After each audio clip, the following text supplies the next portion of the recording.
entrepreneurship topics. He just appeared as a motivational speaker at Josh Show, which will going to be telecast soon. So congratulations on that, sir. And now I would like to call upon Anjali to present token of appreciation to Mr. Anurag Tiwari.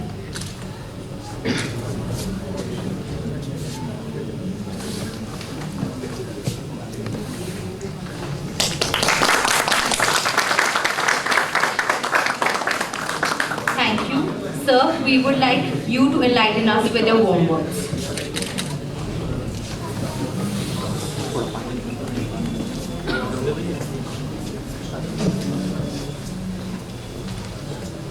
So very good afternoon. Good afternoon, sir. सबसे पहले आज स्वामी विवेकानंद का जन्मदिन है, तो उनका एक बहुत अच्छा कोट है कि उठो जागो और अपने लक्ष्य तक तब तक भागते रहो जब तक वो लक्ष्य ना मिल जाए। तो मैंने सोचा कि उसी चीज़ से शुरुआत किया जाए।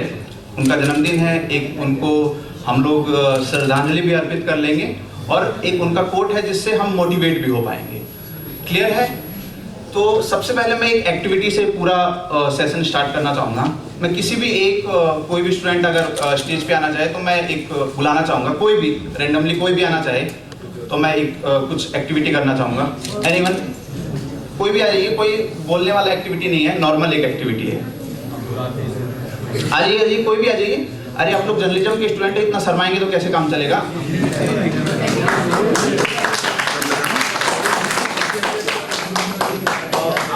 बच्चों का इस हॉल पे कहीं भी हाथ लगाइए, कहीं भी हाथ लगाइए।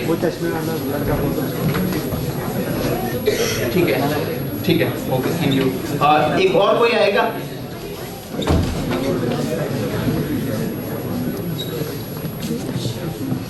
आप इन्होंने जहाँ पे हाथ लगाया था उससे ऊपर आपको हाथ लगा। ठीक है, एक और कोई लास्ट, कोई भी लास्ट आ जाइए, आ जाइए। अरे आइए, आप लोग जर्नलिज्म के स्टूडेंट है, कैसे एड्रेस करेंगे लोगों को? अब लास्ट स्टूडेंट ने जहां पे लगाया था उससे ऊपर आपको लगाना है।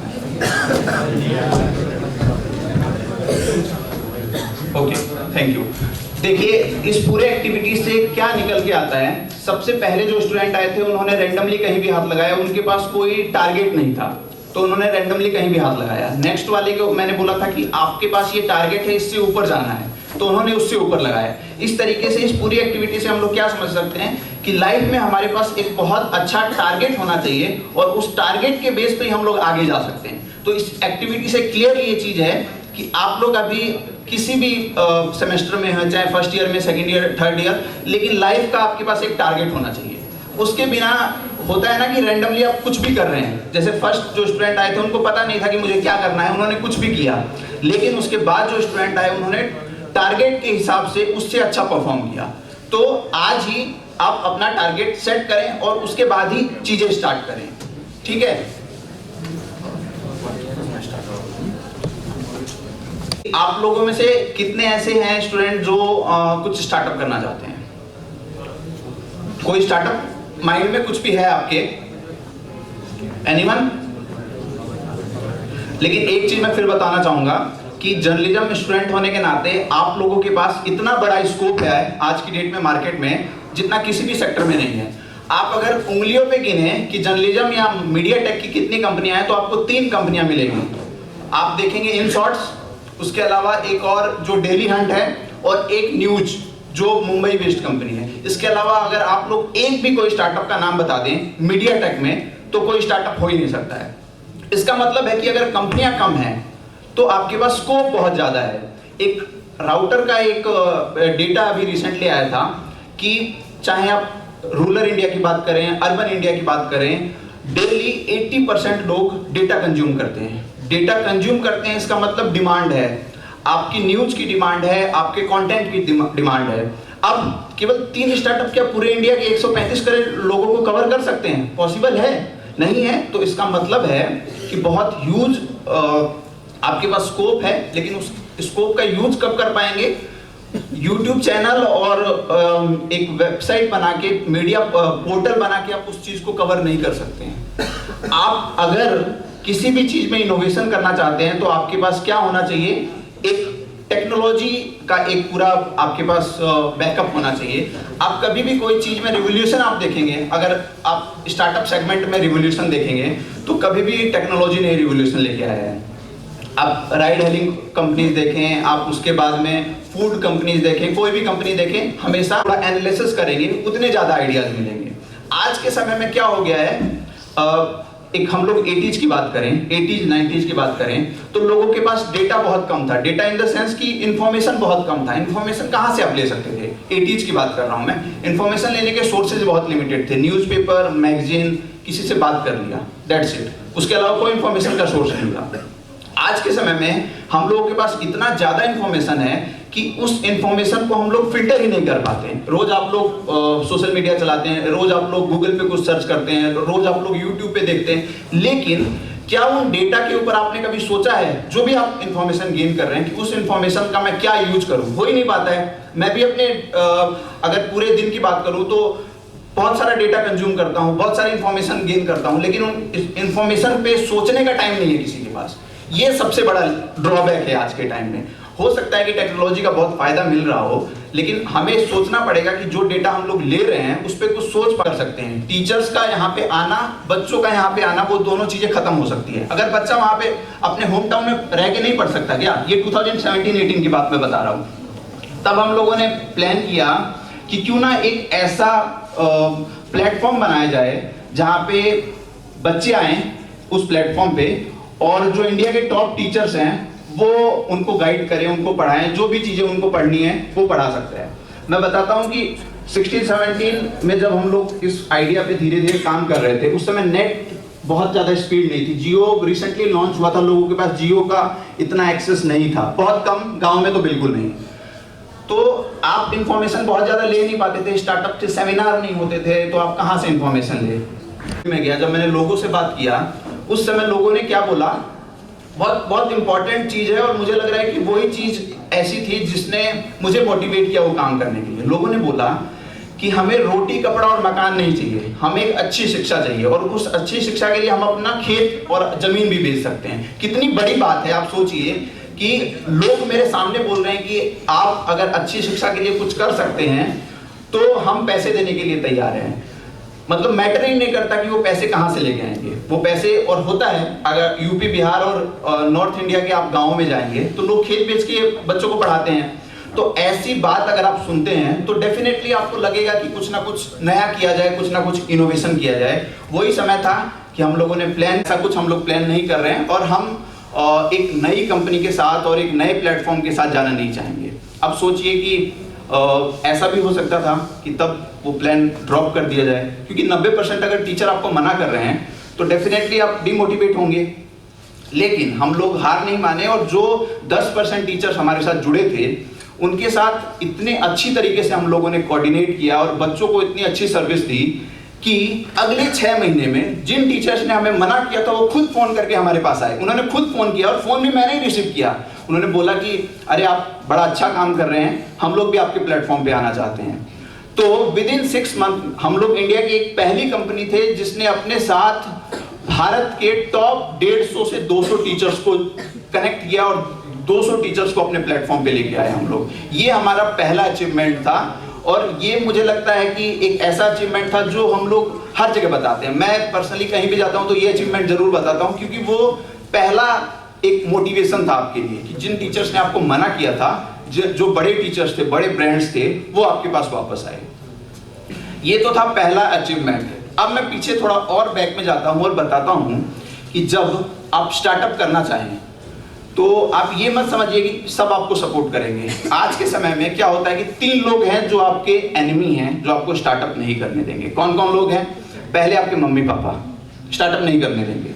दूसरे आपके दोस्त मतलब ऐसा देखा गया है कि स्टार्टअप्स में को फाउंडर्स मोस्टली फ्रेंड्स ही होते हैं, लेकिन कई ऐसे दोस्त हैं जिनसे आप बहुत दिनों बाद फोन करो, उनको आइडिया बताओ तो वो मना करते हैं, वो आपको सपोर्ट नहीं करेंगे। और तीसरे गवर्नमेंट। ये 3 एनिमीज हैं, आप इनको नोट करके रखिए कि 3 एनिमी है जो आपको स्टार्टअप कभी नहीं करने देंगे। लेकिन पिछले 2-3 सालों में क्या हुआ है, एक बहुत बड़ा चेंज आया है। क्या है कि एक एनिमी जो लास्ट वाला मैंने बताया था, गवर्नमेंट, वो चेंज हो गई है, वो आपके फेवर में आ गई है। तो आपको अब मतलब 2023 में स्टार्टअप करने से एक फायदा है कि गवर्नमेंट बहुत सपोर्ट करेगी आपको, नो डाउट हर एक स्टेज पे सपोर्ट करेगी। स्टार्टअप के कई सारे स्टेजेस होते हैं, सीड स्टेज, उसके बाद में ग्रोथ स्टेज, उसके बाद में आईपीओ स्टेज, बहुत सारे स्टेज होते हैं। आज के समय में आज हो रही है, आज क्या हो रही है, टीवी पे अगर स्टार्टअप की कोई स्टोरी आती है तो पेरेंट्स बड़े चाव से उसको देखते हैं, अरे ये देखो कितने बड़ी कंपनी बना ली, ये देखिए 1000 करोड़ की कंपनी बना ली। लेकिन उसी टाइम पे वो आपको नहीं कहेंगे कि यार तुम भी जाके स्टार्टअप करो, जॉब वॉब क्यों कर रहे हो, नहीं होता है ना। तो सेम वही चीज है। तो ये दोनों चीजों को आप बड़े आराम से रिलेट कर सकते हैं कि जैसे पेरेंट्स की मेंटेलिटी पहले थी वही मेंटेलिटी आज है। तब क्या होता था कि आप एक देश को आजाद करने के लिए फ्रीडम फाइटर्स लड़ाई करते थे, आज आप अपने आप को आजाद करने के लिए, इस इकोनॉमी को आजाद करने के लिए लड़ाई कर रहे हैं। तो दोनों लड़ाइयाँ सेम है, दोनों फाइट सेम है। अब आपको सेलेक्ट करना है कि इस फाइट में आप आगे कैसे बढ़ें, ठीक है। उसके बाद क्या हुआ, फिर मैं अपनी स्टोरी पे आता हूँ। उसके बाद जब हम लोगों ने आइडिया वगैरह सारी चीज़ें फाइनल कर ली, जब हम लोग इस पे काम करने लग गए, उस बीच में भी बहुत सारी प्रॉब्लम्स होती थी। आप कॉलेज जा रहे हैं, सर होते थे, सर असाइनमेंट दे देते थे, वो भी करना होता था। तो प्रॉब्लम्स आपकी लाइफ में भी बहुत होंगे। और ये सर तो फिर ऐसा भी बोलते थे कि असाइनमेंट टाइम पे होना चाहिए। असाइनमेंट के अलावा भी अब सर को नहीं बता सकते थे कि असाइनमेंट के अलावा भी मीटिंग्स होती हैं, लोगों से मिलना होता है। लेकिन ठीक है, आपको बैलेंस बनाना पड़ता है उन चीज़ों से। तो हम लोग जब आगे बढ़े तो अगर आप स्टार्टअप कर रहे हैं तो आज के समय में 2-3 चीज़ें बहुत रिक्वायर्ड होती है, बहुत ज़रूरी होती है। वो क्या होती है, आपके पास एक ऐप होना चाहिए, बहुत इंपॉर्टेंट है। आज के समय में तो अगर आप स्टार्टअप कर रहे हैं तो ऐप होना चाहिए और वेबसाइट होना चाहिए। उस समय में भी ये चीज़ें ज़रूरी थी। अब पैसे की बहुत दिक्कत होती थी। आप अगर स्टूडेंट लाइफ में हैं तो आप 1 लाख 2 लाख या 1.5 लाख रुपए अफोर्ड नहीं कर सकते हैं अपने बेस पे। पेरेंट्स से आप मांग नहीं सकते हैं। तो सबसे अच्छा सोर्स क्या होता है कि जो दोस्त जिनकी फैमिली इनकम अच्छी है, जिनके पास पैसे होते थे 10,000 5,000, उनसे मांगा गया और वो पैसे कलेक्ट किए गए। 50-60 हज़ार रुपये हम लोगों ने कलेक्ट किए बच्चों से, अलग अलग बच्चों से मांग के, जो हमारे फ्रेंड्स थे उनसे। क्योंकि ये एक और चीज़ बताऊँ, जर्नलिज्म के बच्चों के लिए खास चीज़ है। क्या चीज़ है कि स्टार्टअप जर्नलिज्म, आप भले ही स्टार्टअप ना करें लेकिन स्टार्टअप और बिजनेस जर्नलिज्म आपके लिए बहुत बड़ा स्कोप है, ये आप जानते होंगे। आज के समय में भारत में 135 करोड़ में से 130 करोड़ लोग पॉलिटिकल एक्सपर्ट होते हैं। तो आप अगर पॉलिटिकल जर्नलिज्म करना चाहते हैं तो मैं मानता हूं कि उसमें आप कुछ अलग नहीं कर पाएंगे, बिल्कुल नहीं कर पाएंगे। क्योंकि बिहार यूपी के गांव में अगर आप किसी पीपल के पेड़ के नीचे बैठ जाएं तो अगर 10 लोग हैं तो 9 लोग उसमें पॉलिटिकल एक्सपर्ट हैं। तो आप क्या खास कर पाएंगे उसमें, नहीं कर पाएंगे। एनालिसिस तो करना होता है कि कौन सी पार्टी कितना अच्छा परफॉर्म करेगी, कौन सी पार्टी अच्छा करेगी, नहीं करेगी। तो आज के समय में अगर आप जर्नलिज्म में भी कुछ एक्स्ट्रा ऑर्डिनरी कर सकते हैं तो बिजनेस जर्नलिज्म पे फोकस करें और स्टार्टअप जर्नलिज्म पे फोकस करें। बहुत अच्छा सेक्टर है। आने वाले समय में इतना ह्यूज मार्केट होगा कि अभी जो पॉलिटिकल जर्नलिज्म में लोग काम कर रहे हैं उससे 5 गुना 10 गुना आपका पे होगा और उससे रिस्पेक्टेबल जॉब होगी आपकी। आपका एक नेटवर्क बनेगा, आपका एक वेंचर कैपिटलिस्ट के बीच में नेटवर्क बनेगा, आपका एक जो बिजनेसमैन है उनके बीच में नेटवर्क बनेगा। लेकिन उसके लिए करना क्या होगा, उसके लिए आपको अभी से उन टर्म्स को समझना पड़ेगा, उन चीज़ों को समझना पड़ेगा। आपको स्टॉक मार्केट के बारे में थोड़ा समझ सकते हैं कि स्टार्टअप फंडिंग क्या होती है, उसके बाद में वेंचर कैपिटलिस्ट क्या होते हैं, ये सारी चीज़ें आप उसमें समझ पाएंगे। और अगर आप एक्चुअल में स्टार्टअप जर्नलिज्म में कुछ करियर बनाना चाहते हैं तो वो सारी चीज़ें आप कर पाएंगे। तो इन दोनों रहे थे तो आपको फंड बहुत चाहिए। मतलब आपने वेबसाइट बना ली, आपने टीचर्स ऑन बोर्ड कर लिए, लेकिन फंड तो चाहिए ना, मार्केटिंग करनी होती है, लोगों तक पहुंचना होता है। लोग आपके पास नहीं आएंगे, आपको पहुंचना होगा। उस समय हम लोगों ने पहला अपना एंजल इन्वेस्टमेंट होता है वो हम लोगों ने रिसीव किया। एंजल इन्वेस्टमेंट क्या होता है, जो एंजल इन्वेस्टर्स होते हैं वो क्या होते हैं कि जो भी वेल्दी लोग होते हैं जिनके पास पैसा होता है वो कंपनीज में इन्वेस्ट करते हैं इंडिविजुअल कैपेसिटी में।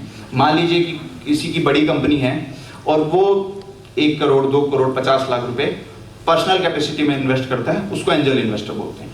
तो कुछ एंजल इन्वेस्टर्स से हम लोगों ने पैसा रेज किया। छोटा ही अमाउंट था, 2018 की बात है, 18-19 की, छोटा अमाउंट था, अराउंड 20-30 लाख के आसपास अराउंड था। लेकिन उस समय तो हमें लग रहा था कि पता नहीं हम लोगों ने क्या बड़ा चमत्कार कर दिया है, कोई मिरेकल हो गया है, लेकिन आज के समय में देखा जाए तो बहुत बड़ा अमाउंट नहीं है। आज की डेट में तो स्टार्टअप कंपनियां शुरुआत में ही 10 करोड़ 20 करोड़ रुपए रेज कर लेती है।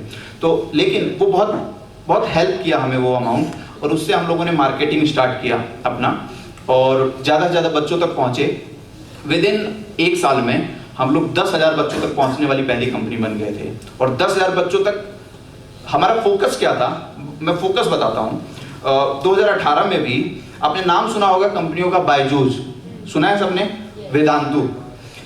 अब जब हम लोग इस मार्केट में जा रहे थे, इस मार्केट में जा रहे थे, तो Byju's Vedantu already established brand थे। एस्टेब्लिश्ड ब्रांड मतलब कि आप हर जगह जाएंगे तो एस्टेब्लिश्ड ब्रांड मिलेंगे, लेकिन उस समय आपको क्या सोचना होता है कि उस ब्रांड से मैं अलग क्या कर पाऊंगा। अब समझिएगा कि क्रिटिकल थिंकिंग क्या होती है और डिफरेंट आप इनोवेशन कैसे कर सकते हैं उस मार्केट में।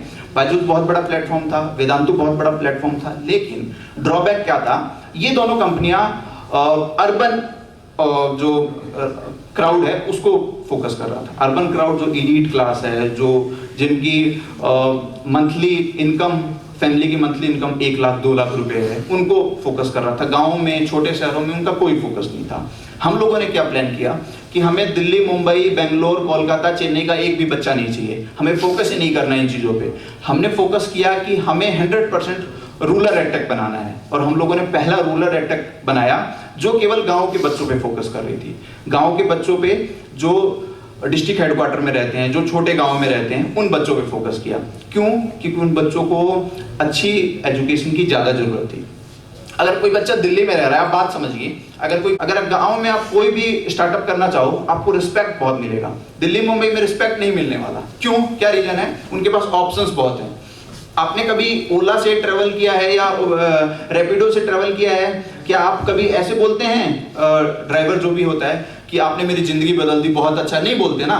लेकिन गांव में अगर जो बच्चों को हमने पढ़ाया था, अगर हम लोग उनसे पर्सनली मिलने जाते हैं, वो बच्चे हमसे लिटरली बोलते हैं कि सर आपने हमारी जिंदगी बदल दी, हमारा जीवन चेंज हो गया, हमारी लाइफ में ये चेंजेस आए हैं। तो इस इमोशन से वहाँ पे कस्टमर को आप डील करते हैं। अब समझिए कि कोई बच्चा मेरे को फोन करता है, मैं एक स्टोरी बताता हूँ क्या हुआ, बहुत इमोशनल स्टोरी है। ऑफिस का टाइम था और ऑफिस में मैं बैठा था, एक बच्ची का 7th 8th की बच्ची होगी, उसने फोन किया मुझे, और फोन करने के बाद रोने लग गई। तो रोने के बाद वो मतलब बहुत देर तक रोई, करीब 20-25 सेकंड तक रोती रही। मैं पूछ रहा था कि आप नाम बताइए, कौन हो, क्या मतलब क्यों रो रही हो? वो कुछ नहीं बता रही थी। बाद में उसने बताया कि सर आज टेस्ट था और मेरा इंटरनेट नहीं चल रहा है, उसने ये बोला। अब समझिए आप इस स्टोरी को थोड़ा इमोशनल होके देखिए। उसने बोला कि मेरा इंटरनेट नहीं चल रहा है। तो मैंने कहा कि बच्चे आप थोड़ा इंटरनेट मतलब आप थोड़ा लोकेशन चेंज कीजिए। तो बोला कि सर आप इंटरनेट नहीं ठीक कर सकते क्या? आप पढ़ाते हैं, इंटरनेट नहीं ठीक कर सकते। अब आप इमोशनल स्टोरी देखिए कि वो बच्चा ये समझता है कि अगर हम लोग उसको अच्छी शिक्षा दे पा रहे हैं तो उसका इंटरनेट भी ठीक कर सकते हैं। इस लेवल का इनोसेंट क्राउड है वो, और इस लेवल का अच्छा क्राउड आपको मिलेगा कि एक बार अगर आपसे जुड़ गया तो कभी भी लाइफ टाइम आपसे दूर होने वाला नहीं है। ठीक है? ऐसी और भी स्टोरीज होती हैं। बच्चे फोन करते हैं और बोलते हैं कि आज मेरे को खेत में जाना है, आज मेरे को शादी में जाना है, तो क्लास बाद में नहीं हो सकती क्या? बहुत सारी इमोशनल स्टोरी आप गांव में देखेंगे। खैर, तो जब फंडिंग वगैरह हमें मिली तो हम लोगों ने एक्सपेंड किया और 10,000 बच्चों तक हम लोग पहुंचे। ये 2019 की बात है, 2019 की। 2019 के बाद में हमारा फोकस ये हुआ कि हम लोग अगर गांव में जा रहे हैं तो गांव में हमें फिजिकली भी जाना जरूरी है। कोई भी आप मार्केटिंग अगर करें, कोई भी मार्केटिंग हो या फिर स्टार्टअप हो, आपके पास आपको शुरुआत के डेज में, स्टार्टिंग के डेज में अपने कस्टमर से मिलना बहुत जरूरी है। आप जब उससे मिलेंगे तभी आपको एक्चुअल रिव्यूज मिल पाएंगे। अब अगर मैं बच्चों से नहीं मिलता, उनके गांव में जाके, उनके सिटीज में जाके, तो बच्चे मुझे कभी नहीं बताते कि मुझे टेस्ट भी देना है या टेस्ट भी ऑनलाइन आप करवाइए। तो ऐसे बहुत सारे रिव्यूज मिलते हैं जिससे आपको पता चलता है कि वो बच्चे क्या आपसे डिमांड कर रहे हैं। बच्चे मतलब मैं उनको कस्टमर या क्लाइंट कभी नहीं बोलता हूँ, बच्चे स्टूडेंट बोलता हूँ। तो बहुत सारे ऐसे रिव्यूज गांव में जाने के बाद हमें मिले जिससे हम अपने प्रोडक्ट को और इम्प्रूव कर पाए, हम अपनी सर्विसेज को और इम्प्रूव कर पाए। तो चलिए, थैंक यू वेरी मच।